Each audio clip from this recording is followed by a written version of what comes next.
Peace be upon you all. Welcome to the Know Thyself YouTube channel. First and foremost, I would like to begin our discussion by sending our greetings and respect to our guide, Pir Sayyid Mustafa Altun. Joining me today are my friends Yusuf, Atakan, Ileda, and Muga.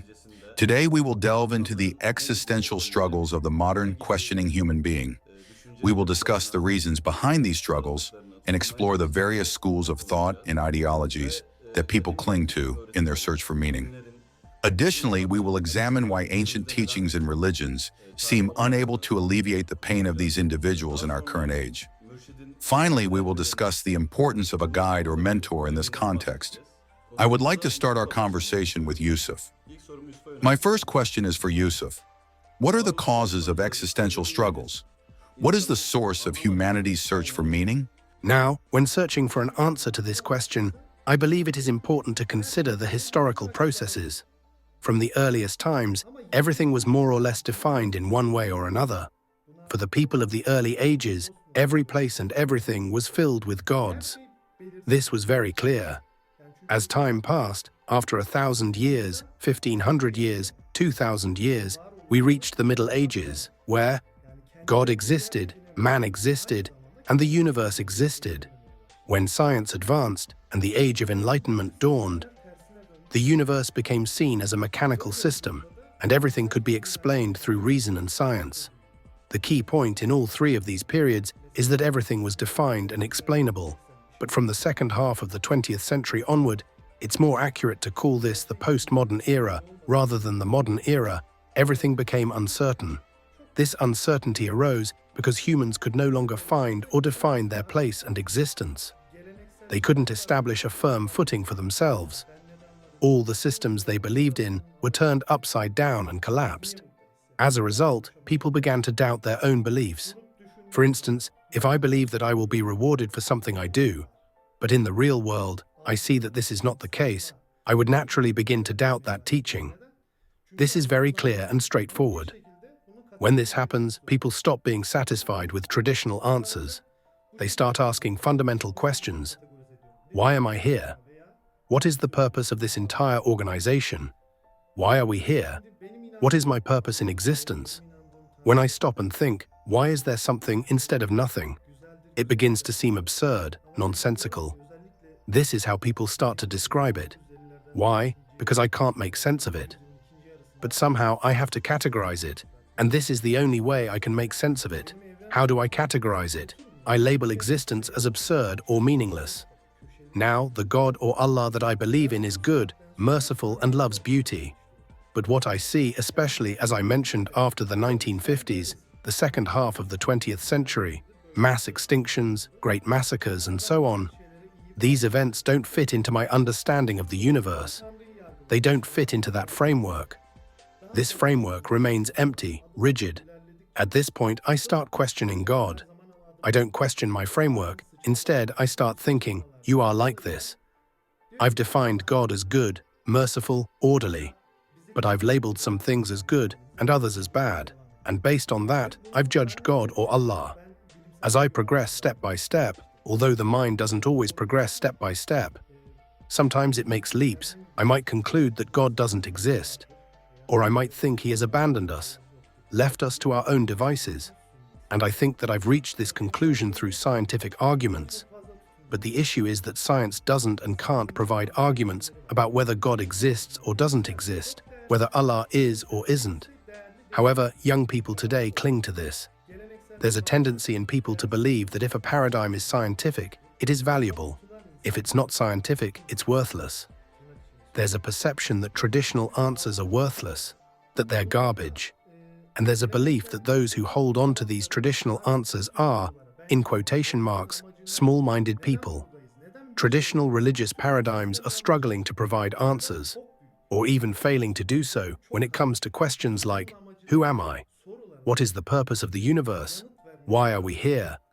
Why is there something rather than nothing? What is the purpose of this whole system?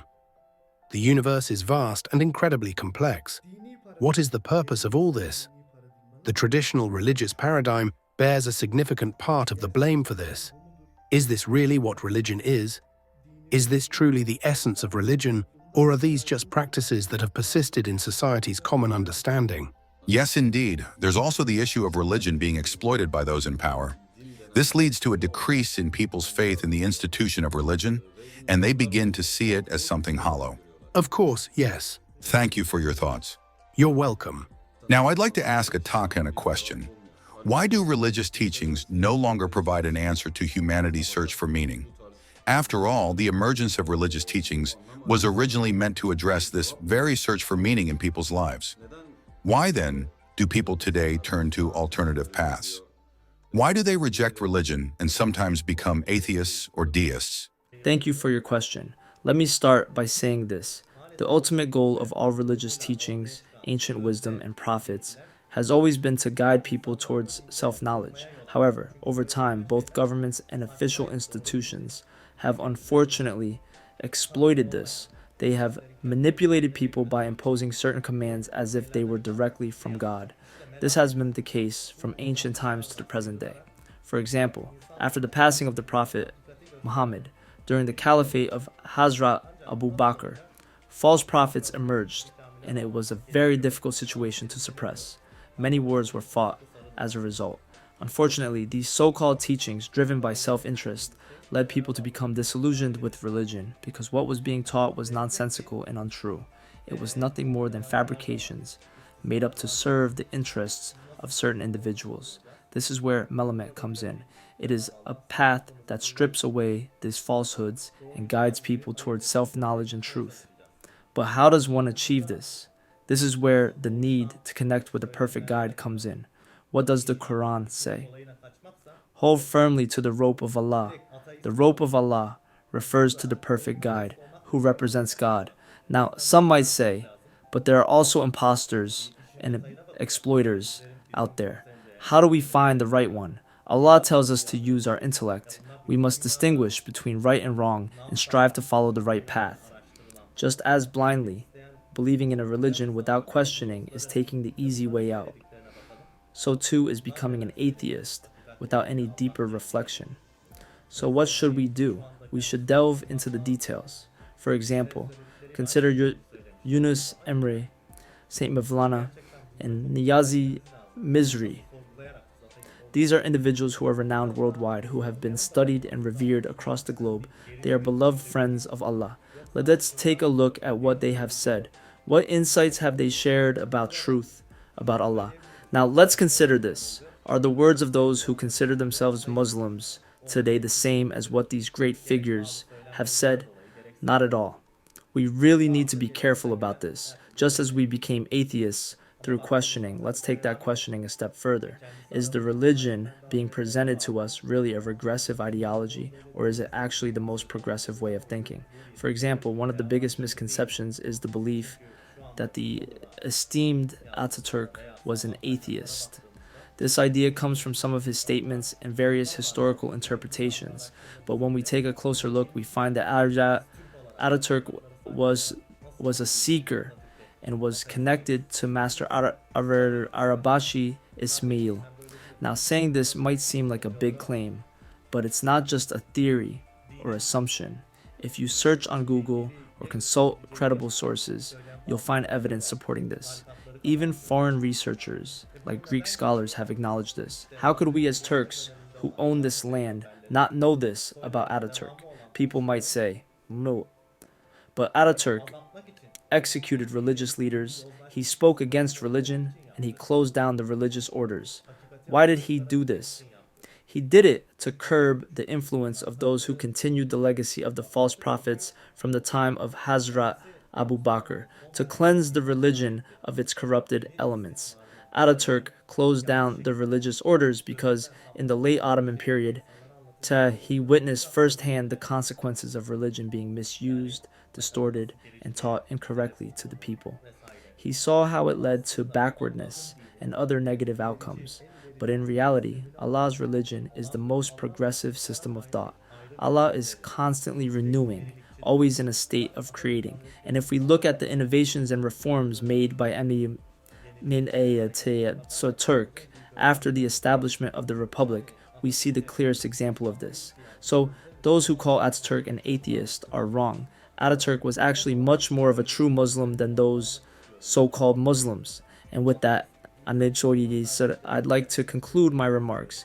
To my brothers and sisters who have chosen atheism, I want to ask, do you want to take the easy way out and continue as an atheist, or would you rather seek out a Melamet path guide, find valuable knowledge, and learn the true essence of the matter? With that, I conclude my words. So you touched on this point Yes. as well. There is a certain comfort in rejection. Rejection provides an easy way out, a way to avoid deeper thinking. That's why you mentioned it's a simple path that people might choose. Thank you for your insights. You're welcome. At this point, I'd like to ask Eleda a question. We often see that those who reject religion are primarily younger people. Why do you think this is the case? Actually, when we look at it, it seems like most young people are almost programmed to automatically reject religious teachings. As we grow up in society, we all develop some sort of religious perception, whether from our surroundings, family, or school. While it's ultimately up to us to decide whether to follow these teachings, young people today, with the abundance of technology, can easily see the people who exploit these religious teachings. And this isn't just limited to Turkey. Worldwide, we can easily access stories of people who have used religion to exploit others, reading about these events on our phones as if we were witnesses ourselves. I think this is the primary reason for the pushback against and judgment of religion. There's an immediate bias formed, a bias that, although understandable, overlooks the fact that for every negative aspect, there's also a positive one. Young people need to question the other side of the coin, to see if there's a truth behind the wrong. Peer pressure also plays a role here. For some reason, practicing any religious teaching feels out of place, as if it doesn't belong to this century. It's almost considered embarrassing or uncool to engage in religious practices. As a result, people are more inclined to turn to more trendy or popular practices in the modern world, like energy work, Reiki, or manifestation. These things seem more fashionable or appealing to the subconscious. When these practices are followed, they appear to offer a way out, a path to peace, happiness, and a solution to the existential search. But Allah's teachings point us inward, to find ourselves. The other practices might provide temporary peace or happiness, but they can't lead to a true understanding of oneself. God's knowledge comes with a method, and that method leads to more profound outcomes. The lack of this method in other practices means the destination is limited. It's like setting a short-term goal, achieving it, but realizing that the inner void remains unfilled. By the time this realization comes, youth has passed, time has gone by, and energy is depleted. When it's finally understood that the intended destination wasn't reached, it might be too late. That's why, instead of approaching religious teachings with bias, we need to discern what's right and wrong for us. While our minds are still sharp and active, at this age, we should question and look at the other side of what appears wrong. To say something exists or doesn't exist, we must be sure of it within ourselves. But this isn't something we can achieve on our own. Just like in every teaching worldwide, we need a teacher. Yes, we live in the age of technology, where knowledge is easily accessible. It's a blessing. But there's a difference between reading a book and understanding it on our own, and learning from someone who has mastered that knowledge and can guide us in applying it. This is why we need a teacher, so we can not only acquire knowledge but also live it and integrate it into our lives, so it truly benefits us. My biggest advice to young people is to explore this path, read these books, and let them be a light, a way out. Thank you very much. From what you've explained, I understand that you believe a person who seeks to understand their own truth, their essence, must embark on a path and submit to a discipline. This discipline is essential, correct? Yes. So Elida mentioned the need for a teacher, a guide. Why is there a need for a master, a guide, or a teacher? As the general tone of our discussion suggests, a significant portion of people are undeniably in a search for something. However, just as many claim they are not searching for anything at all. This often stems from the negative experiences and pressures associated with religious institutions in today's world. Those who say they are not searching are often unaware of the immense treasure that awaits at the end of this search, because they have distanced themselves so far from the truth and essence of religion. Of course, we can't judge these people, because in today's world, there are many who label themselves as murshids, life coaches, gurus, or mentors. These individuals, according to their own understanding and assumptions, try to direct seekers towards what they believe is the divine system. Within this system, there might be an overly utopian vision of paradise, where waterfalls flow from everywhere, where there are beautiful women, abundance and prosperity, or an overwhelming fear of hellfire, where people are told they will fall into flames and suffering. This either entices people with these attractive visions or scares them away. On the other hand, life coaches often advise people to love yourself, find peace. But the critical question remains, okay, I should love myself, but who am I? Who are you? When asked this question, the answers people give should be more than just, I like this color, or I enjoy eating this. Because if knowing and loving oneself were that simple, we should all have already attained absolute peace. This is why, at this point, the exploitation of seekers by those who charge money for their services leads young people away from genuine religious understanding. There is even a verse in the Quran that addresses this, stating, "Turn to those who have received God's guidance, not to those who ask you for a fee." Taking the conversation a bit more personally, everyone around you can make a comment about you. Furqan likes this. He enjoys dressing like that. He prefers eating this. But how accurate are these descriptions? Truth is singular. Reality is one. But the more people you ask, the more interpretations you'll get, each influenced by their own assumptions and perceptions.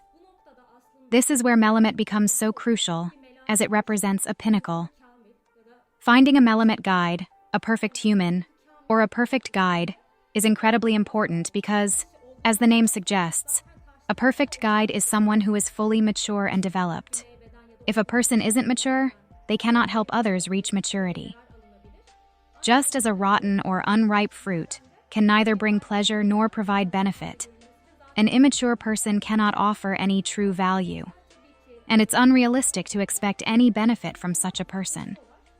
Young people who are wise enough to recognize this naturally distance themselves from such situations. However, the fact that a segment of society is like this today doesn't mean that there are no valuable guides among us. Quite the contrary, such guides do exist. This is why I advise people to set their sights high and aim for the best, to seek out Melamet. As Elida mentioned in her part of the discussion, just as a high school student can only help others up to the level of a high school student, if we set our goal to learn from an ordinary professor rather than someone at the high school level, Allah will assist us in this endeavor, as the Quran also mentions. There are also a few beautiful sentences related to this topic in the books of our guide, Pir Sayyid Mustafa Altun, that I'd like to read. Sure. He says, "This world is a place of knowing and discovering. If we seek the truth in appearances and the allure that these appearances offer, we will certainly be mistaken. Without a guide, if we attempt to reach the truth on our own, we will be led astray and distracted. However, when we pursue this journey through unity, we find true pleasure." To illustrate this with a simple example, imagine visiting a museum. If we walk through the museum without a guide, the things we see, whether they be stones, pieces of earth, or paintings, remain just that, mere objects. Similarly, if we try to understand this worldly realm without a guide or someone who has attained spiritual insight, what we see remains only as appearances and colors in our lives. This is why it's crucial for young people to be vigilant and not to follow just any guide, or those who label themselves as guides, mentors, or gurus. In fact, our guide, Pir Sayyid Mustafa Altun, offers a strong warning in his books on this topic. Beware of those who say, "I exist," but have not surrendered their existence to Allah, those who appear as guides but are false. Their words are nothing more than a wordiness of noise. In essence, it's not about those who speak a lot, but about those who speak with substance, who guide one to self-realization. If people seek out a true, perfect guide, they will find the absolute peace they are searching for and truly reach the essence of the religion. Thank you very much. What you've said reminds me of a saying by Saint Niazi Musri. A guide is needed to make known to you the truth with absolute certainty. What those without a guide know is mere conjecture. Yes. Yes, we also invite those who question, those who think, those who strive to understand their existence, and those who seek to comprehend where they came from and where they are going, to the path of Melamet. We once again send our greetings and love to our guide, Pir Sayyid Mustafa Altun. Take care.